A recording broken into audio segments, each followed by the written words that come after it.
बोझ। कविता अपने माता-पिता की बहुत लाडली थी।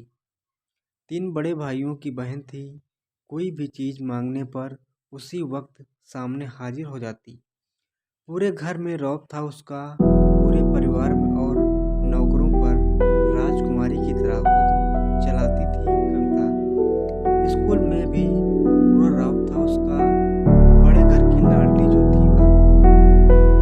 ऐसे ही उसने कॉलेज में दाखिला लिया। उसके ठाट-बाट बड़ी गाड़ी में आना-जाना, हर दिन नया फैशन देखकर हर कोई उससे दोस्ती करना चाहता था। थोड़े ही दिनों में उसके बहुत से दोस्त बन गए। पूरे कॉलेज में उसकी अपनी ही एक पहचान थी।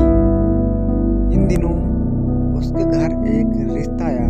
खानदानी लोग थे और पापा की पुरानी जान-पहचान थी उनके साथ। कविता के साथ कोई जबरदस्ती नहीं थी, पर कविता ने फिर भी हाँ कर दी, क्योंकि वह अपने परिवार से बहुत प्यार करती थी।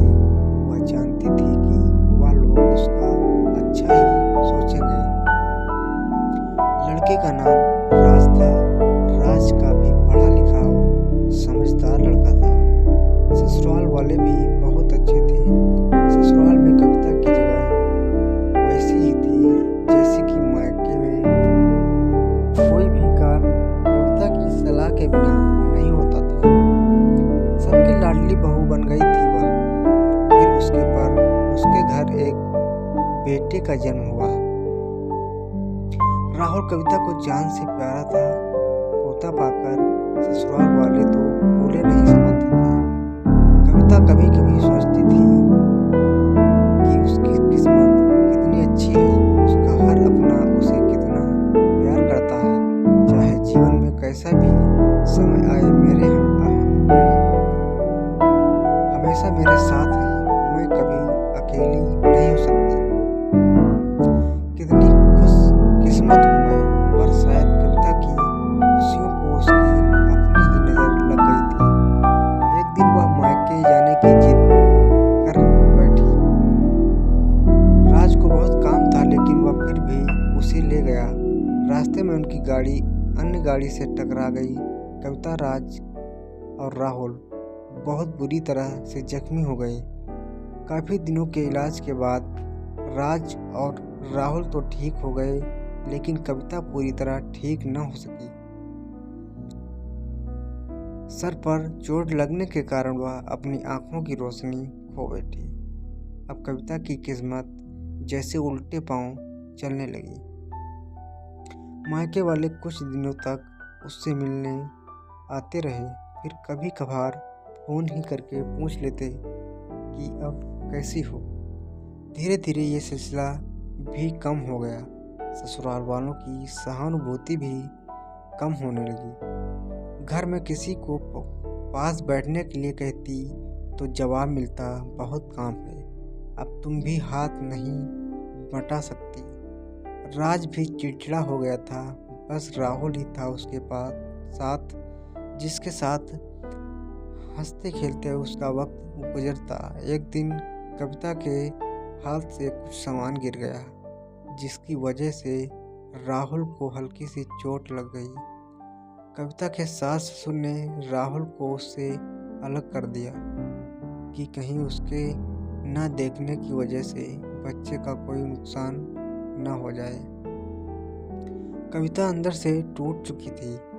एक दिन उसने सबके सामने मायके जाने की इच्छा रखी तो राज उसे तुरंत मायके छोड़ आया, जैसे कि वह भी यही चाहता था।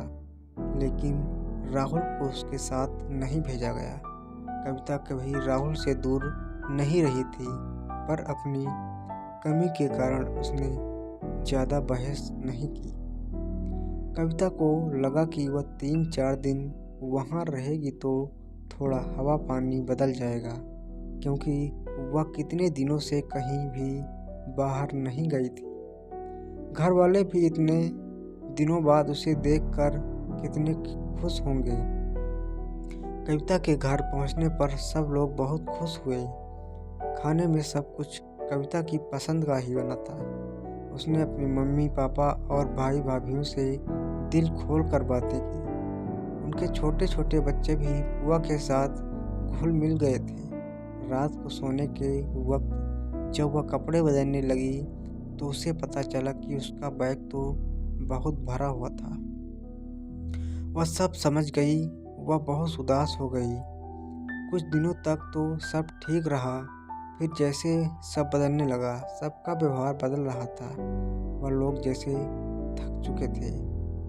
उससे सब लोग घुमा फिरा कर पूछने लगे कि राज कब आ रहा है उसे ले जाने। वह बहाना बना देती कि जबकि वह जानती थी कि उस घर में अब उसके लिए कोई जगह नहीं। कविता से चलते वक्त कुछ ना कुछ नुकसान हो जाता। थोड़ी बहुत टोका टाकी उसे सुनाई देती, वह टाल देती। एक दिन उसके हाथ से लगकर एक कीमती फूलदान टूट गया। छोटी भाभी ने बहुत हंगामा मचाया। कविता के माता पिता रोज रोज के झमेलों से तंग आ गए थे। उन्होंने राज को खुद से फोन कर दिया। राज कविता को अपने घर ले गया। कविता को अपने परिवार वालों से ये उम्मीद न थी। जिस कविता के कहे बिना घर में एक पत्ता भी नहीं हिलता था, उस घर के लिए वह बोझ बन चुकी थी। राज के साथ ससुराल आते वक्त वह बहुत खुश थी, क्योंकि वह अपने घर जा रही थी, अपने जिगर के टुकड़े राहुल के पास। परंतु यह खुशी भी कुछ पल की ही थी। सारा बंदोबस्त पहले ही किया हुआ था। कविता को सीधे ऊपर वाले कमरे में पहुंचा दिया गया। राहुल से दूर रहने की सख्त चेतावनी दी गई। एक काम वाली लता को उसकी जिम्मेदारी सौंपी गई, जो उसके खाने पहनने जैसी जरूरतों का ध्यान रखती। कविता ज़्यादातर चुप ही रहती। कभी कभी काम वाली लता से थोड़ा बतिया लेती। उसके जरिए राहुल का पता चल जाता। सबकी लाडली बेटी और बहू सबके लिए लाडली से बोझ बन चुकी थी।